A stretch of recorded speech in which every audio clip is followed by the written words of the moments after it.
Good afternoon, everyone. We're going to start this eve of match briefing conference for England ahead of their bronze final against Argentina tomorrow at Stade de France. We are joined on the top table on the far right by Sam Underhill, head coach Steve Borthwick, and Maro Itoje. We'll go straight to the first question, please.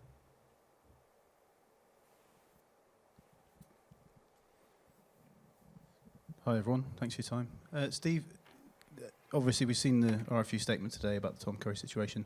Is there anything you'd like to add to that? Yeah, I think it's a pretty comprehensive statement, and I think there's a little that you can add to it. I think what I can do is the RFU's expressed great disappointment at World Rugby's decision. What I do is that disappointment is shared by Tom, his teammates, the management team, everybody associated with this team shares that bitter disappointment at World Rugby's decision. Is one of the difficult situations that for all parties there isn't a sort of resolution one way or another, and it's kind of, it almost potentially leaves a cloud over both players, which I'm sure nobody wants. Oh, let's be clear, Tom Currie's done nothing wrong. There's no, let's be clear on that. So we've got a victim of a situation who's not been able to have his voice heard.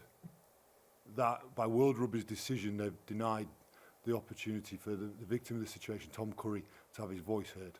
That's where the disappointment really comes. And I know you said yesterday that he's absolutely fine in himself and obviously, you know, totally, completely professional and preparing as per usual. Is that still the case, or do you have to sort of get around him even tighter than yesterday because of this now?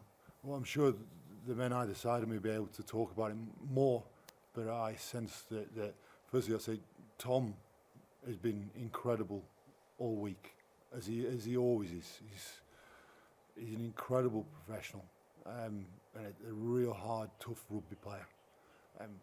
But I think everyone needs support sometimes, and I think the players have certainly ensured, the whole management ensured Tom has been getting plenty of support through this situation.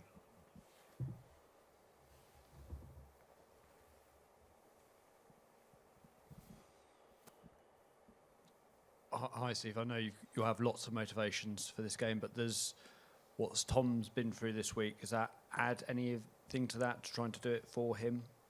We got lots of motivation. The players have got tons of motivation. Playing for England in a game, competing for the third place at the World Cup, and there's tons of motivation. The situation, and let's be clear here, I know people keep talking about the situation regarding Tom. Tom Currie has done nothing wrong. Somebody said something to Tom Currie, Tom's reported it, then there's been a situation that the World Rugby made a decision not to allow the opportunity for the victim's voice to be heard. That's where the disappointment comes from. Now, Tom's been brilliant. We're, in terms of this week, focusing on the game that we've got to play tomorrow night that we're looking forward to. And the players have been fantastic in ensuring that Tom gets all the support he needs. And can I just ask about the training today? You had 5 players leading the team out who may or may not be playing for England again. Assuming that wasn't a coincidence, and maybe just a couple quick words on that departing quintet. To be brutally honest, I didn't see it, and I certainly nothing organised. Maro? Well, I think it was just. I don't know if all of them may or may not play. That's for them to decide, and you know, the big man to my right. However, you know, they are senior members of the squad. They've had a great career in playing for England, representing the jersey, and you know, I think they just had I guess seniority rules on their entrance to the stadium.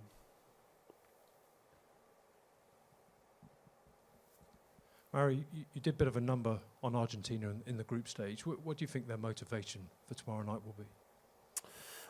Well, again, we're competing for third place at this World Cup, so there are loads. There's loads to be motivated about. I guess from their point of view, you know, we beat them earlier. They'll probably want to turn that around, but it's going to be a great contest. It's two top teams going at it, two good teams, two high quality teams, two teams coming off the back of a loss, wanting to get it right. And Sam, how does it feel to be back on the World Cup stage? Yeah,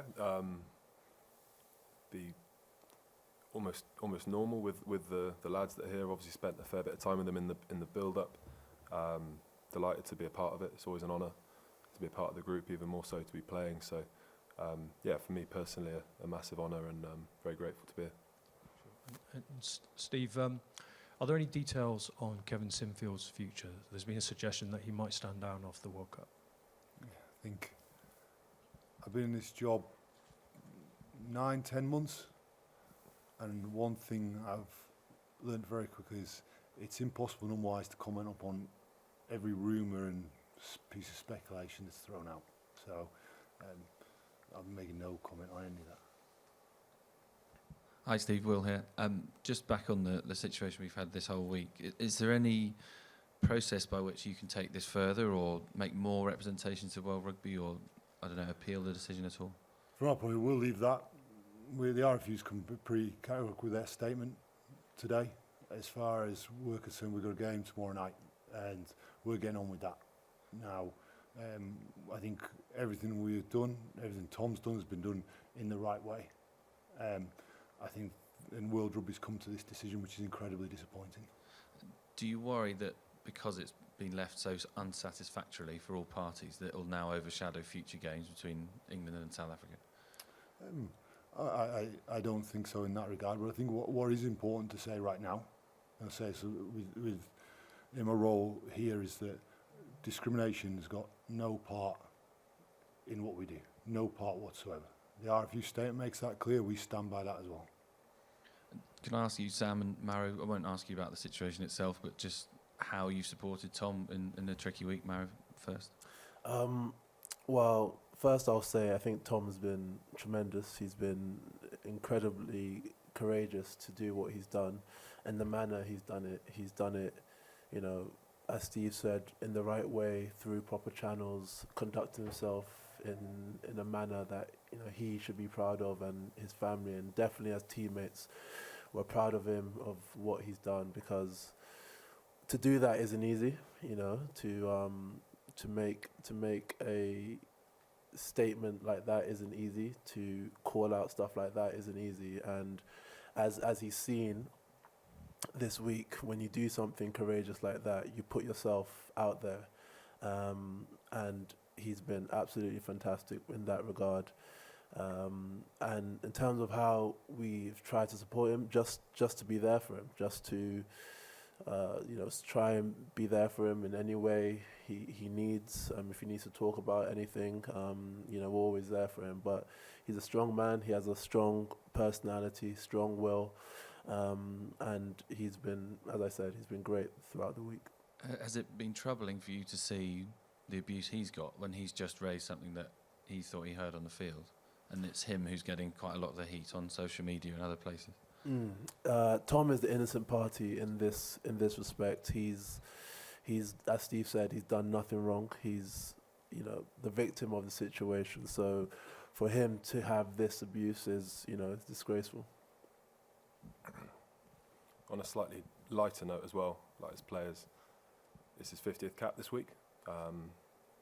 He's an incredible example of a professional player and a test player. So for us as players, we're not going to let that overshadow a massive occasion for him, his family, and for us. Hi Steve, can I ask about George Martin? It looks like he's got some kind of brace on his knee. Is that an ongoing concern? Is that just precautionary? Yeah, so he tweaked his knee in the game last weekend. Had investigations this week. You'll see a specialist back in England at the start of next week. We don't anticipate it being a major long-term problem, but make sure it's handled right. Obviously made him unavailable for selection this weekend, but don't anticipate it being a long-term injury. And Ben Earl was talking in the week about this potentially being an occasion for new leaders to step up and set the direction that England can go in over the next 4 years potentially. Do you see that as a real opportunity for maybe some of the younger guys in the squad to really step up and lead the way? I see a couple of things. One, that I think there's a great opportunity tomorrow night to play another finals game World Cup. No, it's not the final we want. It's not the game on Saturday we wanted to be in. I think that's another incredible experience for this team. And the second thing I'll say is I think there's enormous growth in this squad. I've said all along that I think there's been a great blend of experience and young, exciting talent coming through. And I think there is enormous growth. Last weekend, I talked about the age profiles of all the 4 semi-finalists and where England were. I think we were 2 years younger on average than the South African team. And so I think with that, all those things in mind, I think there is enormous potential for growth. Hello, Steve. A question about Arundel. For you, is he only a winger or a versatile player, and in which area can he improve? No, I think he can play across the back three. I think, as you've seen, we've got some pretty good fullbacks in this squad. So certainly the opportunities where I've used him has been on the wing, but he's also trained at fullback with us. So having that versatility is really important. I think what I see with him is he's always the last off the training field. He's the one who's still on the training field after the goal kickers, after Owen and George and Marcus have finished. Henry's out there working exceptionally hard on all his skill development. So again, following from the previous question, so about the potential for growth in this squad and development of this squad. I think Henry's a very, very exciting player for tomorrow night and the future of English rugby. Question for Maro, please. In the bit we were allowed to see of training, there were a lot of huddles going on. Can you give us a flavour of what was said, and was that sort of celebrating the players moving on, or was it something different? No, it wasn't. It was mainly about our game plan, in terms of just, again, getting clarity about how we want to play in specific areas of the field.